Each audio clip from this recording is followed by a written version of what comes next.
Hello everyone, welcome back to Natural Weekly Current Affairs, which today we will discuss combined current affairs from 18th to 24th of April 2022.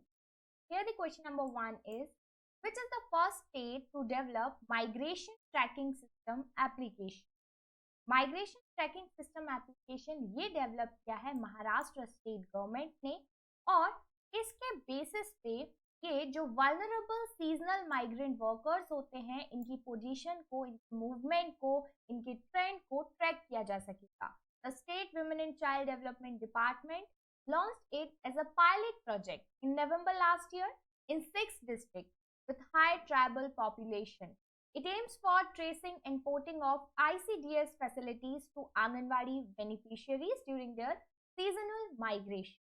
काफी अच्छी पहल है ये. Pilot basis पे से start किया गया था और सक्सेस के बाद फाइनली इसे लॉन्च कर दिया गया है. नेक्स्ट क्वेश्चन है, export promotion capital goods scheme is associated with which union ministry? The options are Ministry of MSME, Ministry of Commerce, Ministry of External Affairs and Ministry of Finance. The correct answer here is option number B, Ministry of Commerce Industry. क्योंकि यहाँ पे बात चल रही है export promotion capital goods की, तो जब गुड्स की बात चलती है, एक्सपोर्ट इंपोर्ट की बात चलती है, तो यहाँ पर कॉमर्स मिनिस्ट्री इसके लिए लायबल होगी. इन्होंने काफ़ी सारे प्रोसीजर्स को रिलैक्स किया है under the export promotion capital goods scheme. इस स्कीम के अंतर्गत import of capital goods are allowed duty free subject to an export obligation.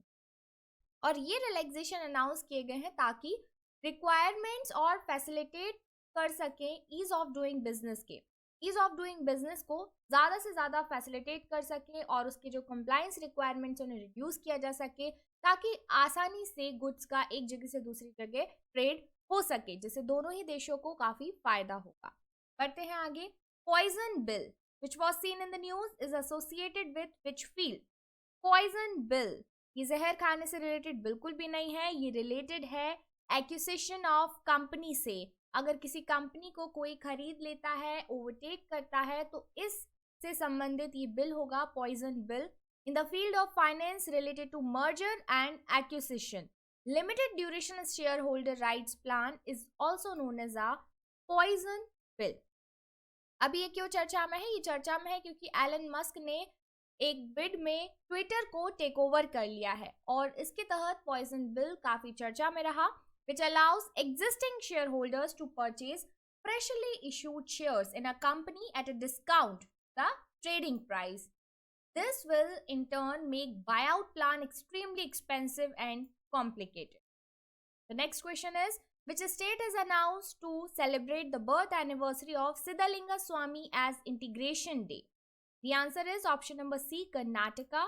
Karnataka के चीफ मिनिस्टर वसवराज बोम्मई जी ने अनाउंस किया कि हम सिद्धलिंगा स्वामी जी के बर्थ एनिवर्सरी को इंटीग्रेशन डे के रूप में मनाएंगे, क्योंकि सिद्धलिंगा स्वामी जो कि कौंतर दरिया मुत इन गडग यहाँ के हैं, he was a thinker and philosopher, और इन्होंने कपटगुड्डा मूवमेंट में वाइल्ड लाइफ सेंचुरी को सेव करने के लिए काफ़ी मेहनत की, काफ़ी काम किया. इनका कंट्रीब्यूशन काफ़ी सराहनीय रहा. जिस तरीके से एक एनवायरमेंटलिस्ट आज काम करता है किसी भी इन्वायरमेंटल जगह को बचाने के लिए, जैसे कि अभी आपने देखा होगा छतरपुर के जंगलों को जब काटा जा रहा था डायमंड माइंस के लिए, तो काफ़ी सारे लोगों ने उसके लिए काम किया. पहले के टाइम पे सोशल मीडिया नहीं था, तो लोकल पीपल, लोकल एरियाज़ में रहने वाले जो उससे कनेक्टेड लोग होते थे, वो काफ़ी मेहनत करते थे, काफ़ी कंट्रीब्यूशन देते थे, मूवमेंट चलाते थे ताकि उस जगह को बचाया जा सके. तो इन्होंने भी कपटगुड्डा को वाइल्ड लाइफ सेंचुरी डिक्लेयर कराने के लिए गवर्नमेंट से काफ़ी रिवॉल्व किया, काफ़ी मूवमेंट किया, और इसी वजह से इन्हें इंटीग्रेशन डे के रूप में इनके बर्थ एनिवर्सरी को मनाया जाएगा. नेक्स्ट क्वेश्चन है, research designs and standards organisation functions under which organisation? The answer is option number C, Indian Railways. Indian Railways के अंदर research design and standard organisation function करता है. याद रखना होगा आपको, इंडियन रेलवे ने अनाउंस किया है the operation of diesel locomotives with B5 biodiesel, जिसकी टेस्टिंग अभी चल रही है RDSO के द्वारा. बायोडीजल में B use for running diesel locomotives in a pilot initially. Pilot project का मतलब होता है कि पहले टेस्टिंग के लिए कुछ एरियाज में कुछ ट्रेन्स को जस्ट बायोडीजल से चलाया जाएगा, फिर जब इसकी सक्सेस रेट देखी जाएगी कि भाई बहुत अच्छे से सक्सेस है, ये कोई इसमें प्रॉब्लम्स नहीं है, कोई कॉम्प्लिकेशंस नहीं है, किसी फेलियर का डर नहीं है, तो फिर इसे ओवरऑल पूरे कंट्री में इम्प्लीमेंट किया जाएगा। तो बायोडीजल से अभी आप देख सकते हैं यहाँ पर इस ट्रेन को चलाया जा रहा है पायलट बेसिस पर। Next question, as per the World Bank, what is the daily expense limit below which a person is classified to be in extreme poverty?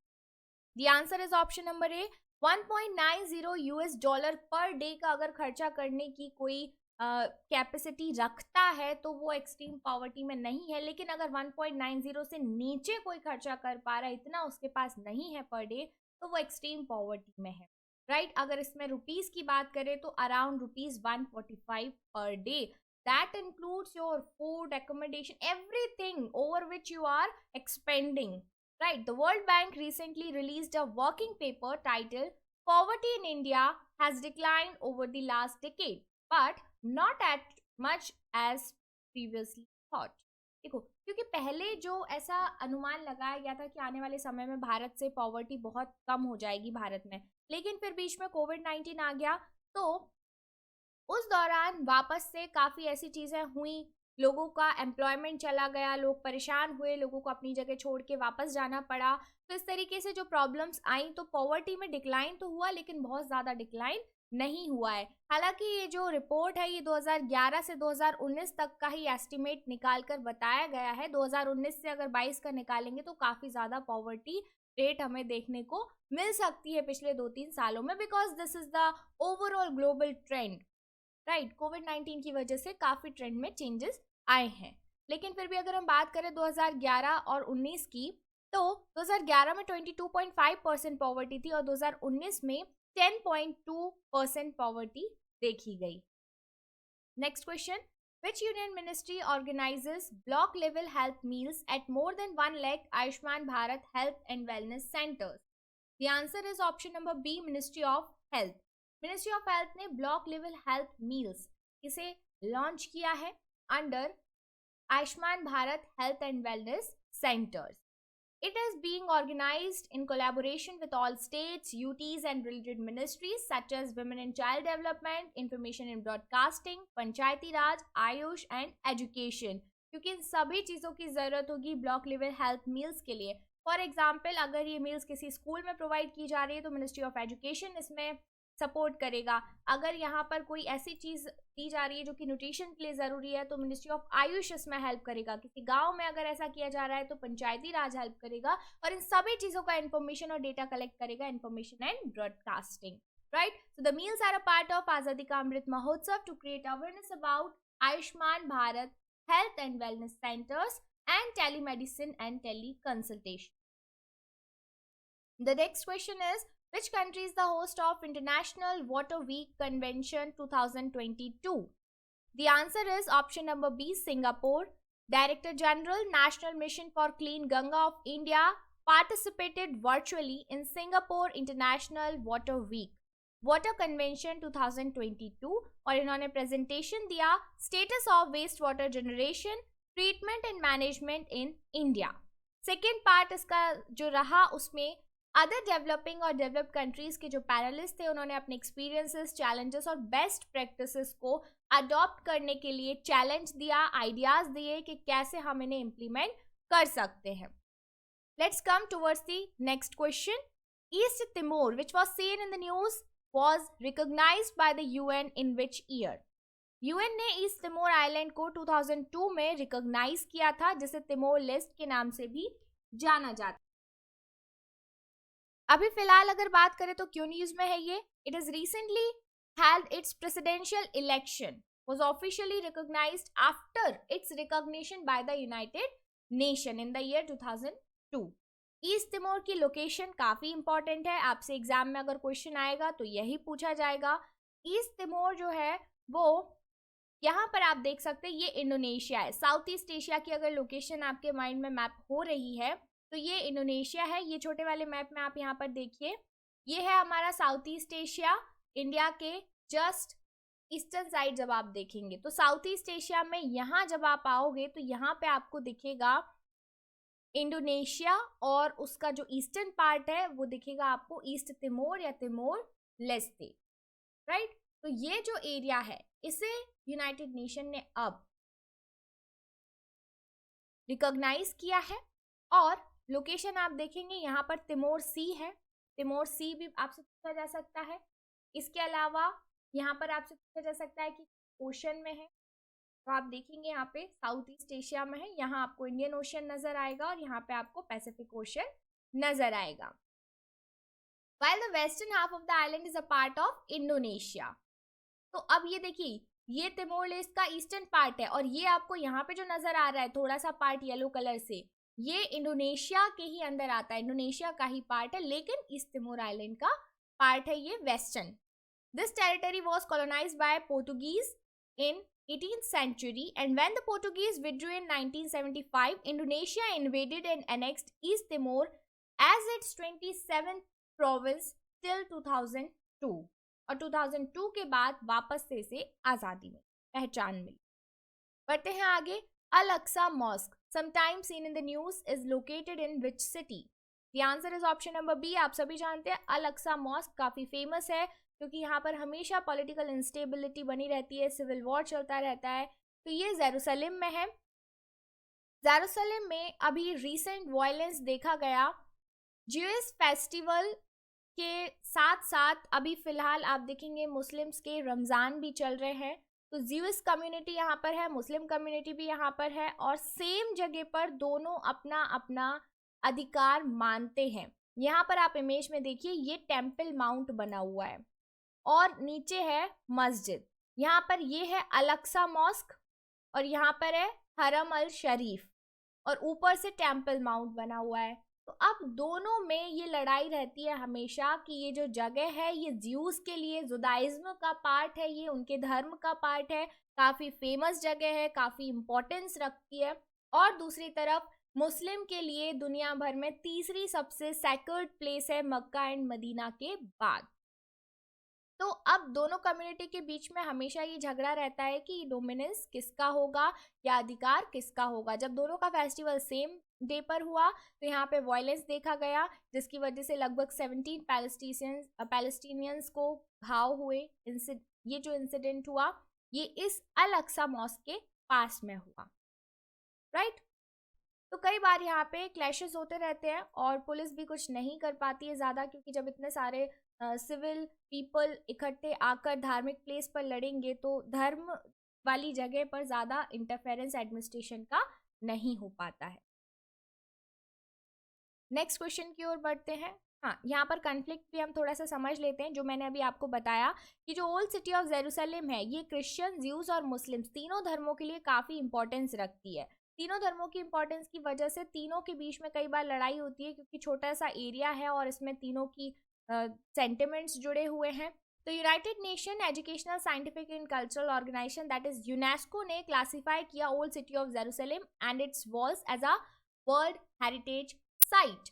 इस्लाम में जो डोम ऑफ रॉक है ये 7th सेंचुरी का स्ट्रक्चर है और ये important Islamic shrine है, believe to be where prophet Mohammed ascended to heaven. और जुदाइज्म में ऐसा माना जाता है कि God gathered dust to create Adam. Bible में कहा जाता है कि in 1000 BC king Solomon build the first temple of Jews on this mountain where Babylonian troops tore down some 400 years on the orders of Babylonian king Nebuchadnezzar। Okay, तो तीनों धर्म की यहाँ पे मान्यताएं जुड़ी हुई है। बढ़ते आगे। Who is the first officer from the Corps of Engineers to become Chief of Army Staff of India?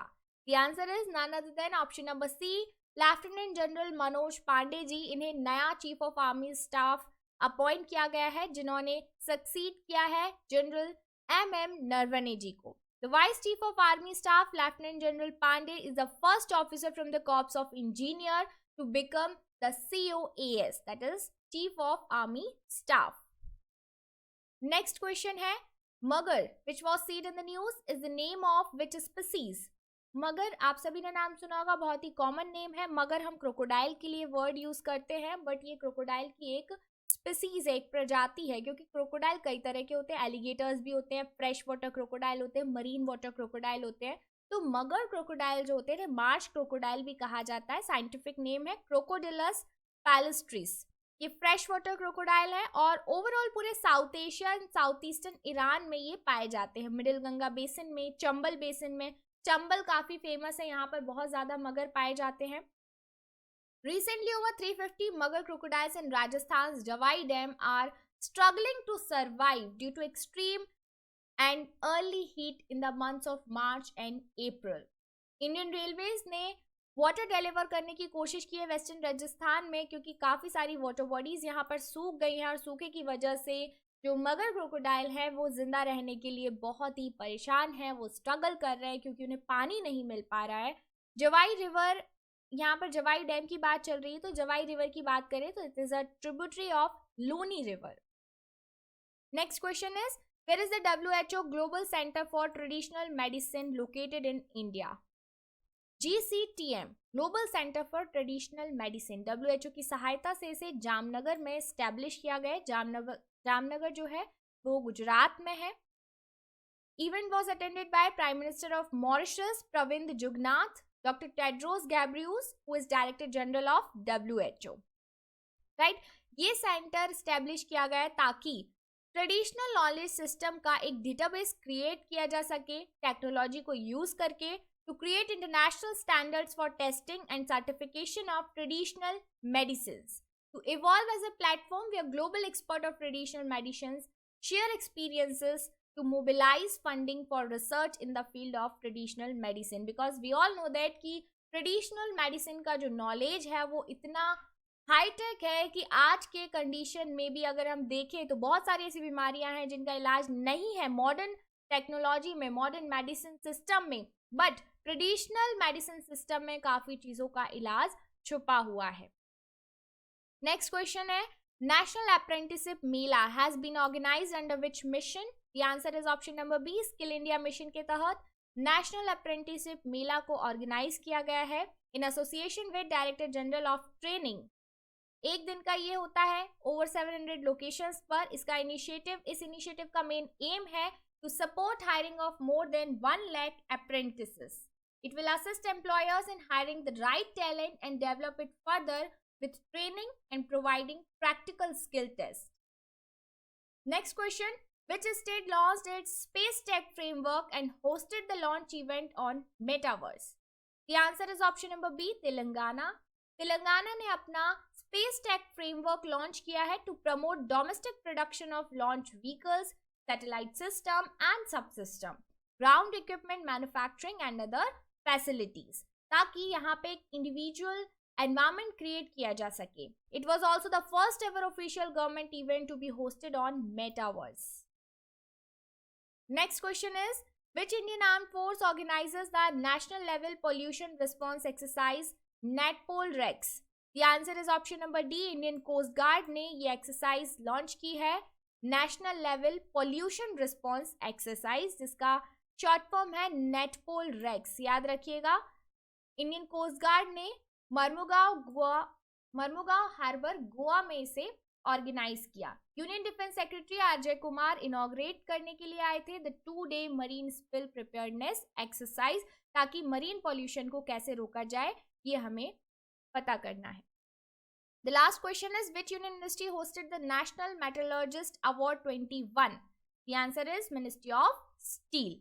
This is all about today. Thank you so much and stay connected with EduNatural.